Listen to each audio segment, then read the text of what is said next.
나사로의 가정을 사랑하셨습니다. 여기는 세 식구 살았는데 오빠와 두 여동생이었습니다. 예수님은 예루살렘에 가실 때마다 이 집에 자주 들으셨고, 들리실 때마다 이 자매들의 공경을, 사랑을 많이 입으셨습니다. 그런데 그 가정에 어려운 일이 생겼습니다. 오빠가 병들어 죽게 된 겁니다. 그 중에 큰 딸이 되는 큰 자매인 마르다가 사람을 보내어서 예수님을 초청을 했습니다. 예수님, 우리 집에 신방 오셔서 우리 오빠를 살려주십시오. 그런데도 예수님은 아시면서 들으셨음에도 늦게 가셨습니다. 하지만 예수님의 계획이 있으신 겁니다. 예수님께서 드디어 그 집을 찾아갔는데 이미 나사로는 죽은 지 나흘, 4일이나 지났습니다. 17절에 이 말씀이 소개되어 있는데, 예수께서 와서 보시니 나사로가 무덤에 있은 지 이미 나흘이라. 나흘이 되었다. 이스라엘 중동 지역은 날씨 기후가 따뜻하기 때문에 시신이 쉽게 부패합니다. 이미 다 상황이 끝난 겁니다. 장례식에 조문객들도 다 이제는 왔다가 갔습니다. 일부 멀리서 오는 분들과 늦게 소식을 들은 이들, 유대인 친구들이 와서 위로하고 있습니다. 이때 예수님이 이 집에 찾아오셨습니다. 그리고 마르다에게 말씀하십니다. 내 오라버니 나사로는 살아날 것이다. 이런 이야기를 들려주었는데, 이 마르다는 오늘 살 일이라고는 전혀 생각을 못했습니다. 그러면서 예, 맞아요. 마지막 때는 우리 모두 부활할 줄로 믿습니다. 이렇게 대답을 했습니다. 그때 예수님은 유명한 선언, 부활 선포를 하십니다. 25절과 26절인데 다시 한번 읽어보도록 하겠습니다. 25절, 예수께서 이르시되 나는 부활이요 생명이니 나를 믿는 자는 죽어도 살겠고 무릇 살아서 나를 믿는 자는 영원히 죽지 아니하리니 이것을 내가 믿느냐. 아멘. 예수님이 선언하셨습니다. 나는 부활이요 생명이다.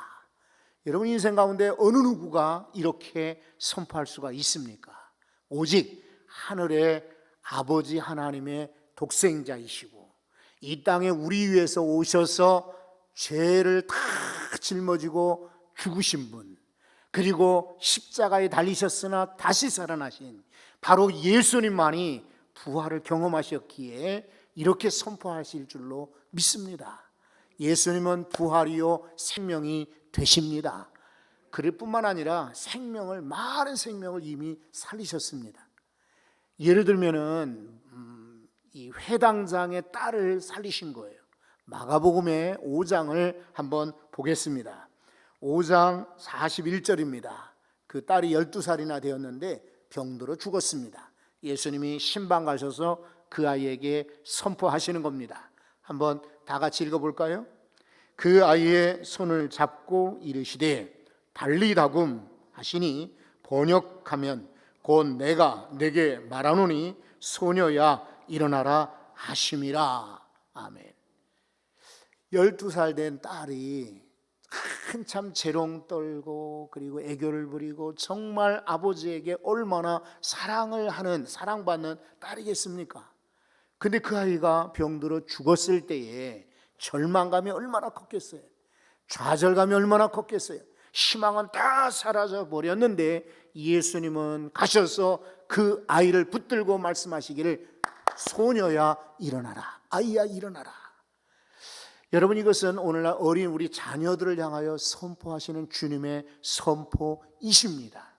아이들이요, 육체적으로는 죽지 않았다 할지라도 영적으로 죽어있는 아이들이 너무나 많습니다. 마음이 상하고 괴로운 아이들도 많습니다. 옛날과 달라요. 옛날 같으면 막 정신없이 뛰놀고 활발하게 까락까락 웃고 정말 하나님 앞에 나와서 예배하는 많은 어린 심령들이, 우리 교회도 과거에 그러지 않았어요? 얼마나 많은 영혼들이 있는지 몰라요. 인구도 줄어들거니와 그나마 있는 아이들도 학교에 학원에 여러 가지 일로 지쳐 있습니다. 그리고 세상에서의 교육이 아이들에게 신앙을 제대로 유지하지 못하게 만듭니다. 교회 학교에 아이들을 보내주십시오 해도 부모가 나와야지요. 부모가 안 나오니까 아이들도 교회를 나오지를 못합니다. 아이들은 또 밤늦게까지 게임에다가 텔레비전에다가 또 어떤 아이들은 과제에다가 시간을 보내느라고 늦잠 잔다고 아침에 나오질 못합니다. 그러니 아이들의 영혼이 점점 죽어갑니다. 교회 학교마다 빈 교실이 늘어나고 있습니다. 여러분, 오늘 이때에 바로 예수님의 선언이 필요한 줄 압니다. 여러분의 자녀들도 이 음성을 듣기를 바랍니다. 내가 내게 말하노니 달리다금 일어나라. 우리 자녀들이 주 안에서 다들 일어나고 부활하기를 소망합니다. 두 번째 일은 나인성이라는 곳에 예수님이 가실 때였습니다. 나인성, 예루살렘 북부의 작은 그런 마을입니다. 이 성 밖으로 일단의 행렬이 나오고 있는데 예수님이 그 성을 가까이 이렇게 가보시니까 바로 장례 행렬이었습니다. 이 집은 참 안타깝게도 과부의 아들, 독자였습니다. 이 청년이, 이 아이가 병들어 죽은 것입니다. 그래서 사람들이 관을 메고 이렇게 나오는데 예수님이 그곳에 가까이 가셔서 선언하십니다. 한번 누가복음을 보겠습니다. 7장 14절 한번 다 같이 읽어볼까요? 가까이 가서 그 관에 손을 대시니 맨 자들이 서는지라. 예수께서 이르시되 청년아 내가 내게 말하노니 일어나라 하시매. 아멘. 청년아 내가 내게 말하노니 일어나라. 예수님께서 선언하셨습니다.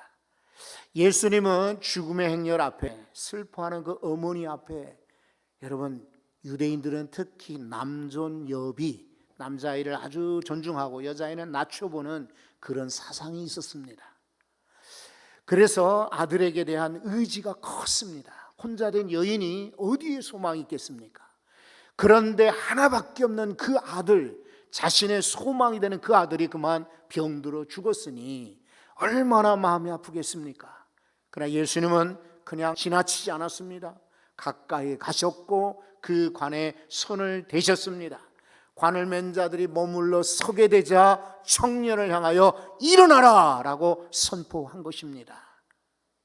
여러분 아시겠고 우리 장로님께서도 기도하셨지만은 지금 청년 세대들이 너무나 낙심해 있지 않습니까? 취업이 제대로 되던가요? 집을 제대로 살 수 있던가요? 그러니 장가가고 결혼할 수가 있나요? 그리고 기성세대와 많은 갈등들이 있습니다. 왜 저렇게 할까? 통하지가 않고 왜 세상의 법을 그렇게 공정하지 못하게 진행하고 있나? 이런 부분에 청년들이 상처가 많아요. 게다가 교회를 바라볼 때도 왜 교회가 방역을 안 지키나? 여러분 우리도 오랜만에 부활절에 오셨는데 어려운 일 생기지 않도록 정확하게 방역을 지키시기를 바라요. 마스크를 내리시면 안 돼요. 그리고 우리 여전도에서 부활절 축하하면서 떡을 드렸는데 교회 안에서 이렇게 잡수지 말고 그냥 가지고 가시는 거예요.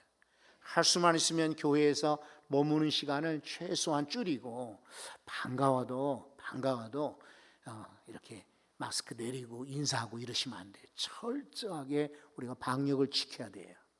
지금은 좀 불편하더라도 그렇게 하는 것이 빨리 우리 교회를 정상화시키고 모든 성도들이 편안하게 와서 예배할 수 있는 것입니다. 그러니 여러분들이 최선을 다해서 지켜주시기를 바랍니다. 근데 우리 청년들 보면은, 청년들이 교회 어른들 보면은 마음이 상하는 거예요. 왜 저 사람들은 저런 이야기를 할까? 보세요. 여러분도 들으셨겠지만은 어떤 사람들은 지금 그나마 백신, 이게 주사 맞는 건 매우 중요하나요? 어떤 이들은 좀 부작용이 있다라고 보고는 되지만 그래도 백신을 맞는 게 아마 좋을 겁니다. 그래야 우리도 지키고 다른 사람에게 전염도 안 시키잖아요. 그런데 어느 교회의 어른들이 말이죠, 백신 주사를 맞으면은 죽는다더라. 그리고 그거 맞으면은 정신이 이상해진다더라. 이건 마귀가 시키는 짓이다. 누가 그래요, 그죠? 그러니까 청년들이 생각할 때 저 교회 어른들은 전부 믿을 수가 없는 거예요. 여러분, 신뢰감을 잃어가고 있어요. 그러니 청년들이 모이지도 않고 청년들이 반발이 커요. 그래서 교회 안에 청년들이 잘 보이질 않는 것입니다. 그런데 주님은 어떻게 하셨습니까? 그들에게 가까이 가셨잖아요. 그리고 만지셨어요. 접촉하신 겁니다. 그리고 선언하셨습니다. 청년아, 일어나라. 오늘 이 선언이, 이 선포가 우리 교회 안에도 일어나고 이 민족 가운데 일어나서 청년들이 다시 한번 주께로 나오는 역사가 있기를 소망합니다. 오늘 세 번째 예수님이 살리신 분은 바로 나사로입니다.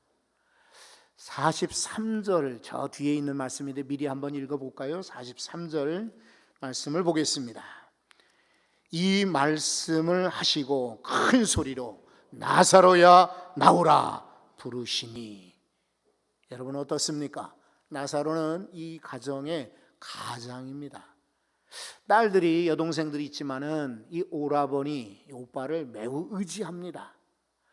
이 오빠가 재산이 있었는지 어쩌면 무슨 일을 하는지 정확하게 알 수는 없지만 그래도 이 가정의 기둥 역할을 했습니다. 그런데 이 가장이 병들었고 죽었습니다. 그러니 옛날에는 무슨 보험이 있겠습니까? 무슨 연금이 있겠습니까? 무슨 대책이 있겠습니까? 젊은 사람이 무슨 죽으려고 준비를 해놨겠습니까? 가장이 죽었으니 그 가정이 얼마나 힘들고 어려울 지경이겠습니까? 그런데 오늘날에도 마찬가지입니다. 우리 가장들이 겉으로는 식구들에게 내색을 안 하지요. 그나마 좀 든든한 모습을 보여야 되지 않겠습니까? 식구들에게 늘 힘들다고 이야기할까요? 그러면 온 식구들도 다 힘들 터인데, 마음이 힘들고 어려울 터인데, 그 어른들 모시고 있는 가정에서도 가장인 자녀가, 아들이 어머니가 요즘 힘드니? 그러면 아니요, 괜찮아요. 부인이 묻죠. 회사에서 일터에서 힘들지 않느냐? 아니, 괜찮아. 아이들이 묻겠죠. 아버지 힘들지요? 아니, 끄떡없다. 말은 그렇게 하지만 얼마나 책임감에, 얼마나 그 중압감에 무겁겠습니까? 그렇죠? 그래서 많은 이들이 닫혀 있는 거예요. 여러분, 예수님께서 무덤에 가셨을 때 나사로에게 나오라고 명령하셨고요. 나사로 나왔는데 이 온몸을 다 이렇게 붕대로 감아 있었습니다. 그 말씀이, 자, 여기 성경에 41절 말씀을, 44절 말씀을 한번 보시겠습니다. 44절에 죽은 자가 수족을 배로 동인 채 나오는데, 배 아시죠? 옛날 삼배 같은 배로 동인 채 나오는데 그 얼굴은 수건에 쌓였더라. 답답하기 짝이 없습니다. 꼼짝 못하는 거예요. 묶여 있으니까, 닫혀 있으니까.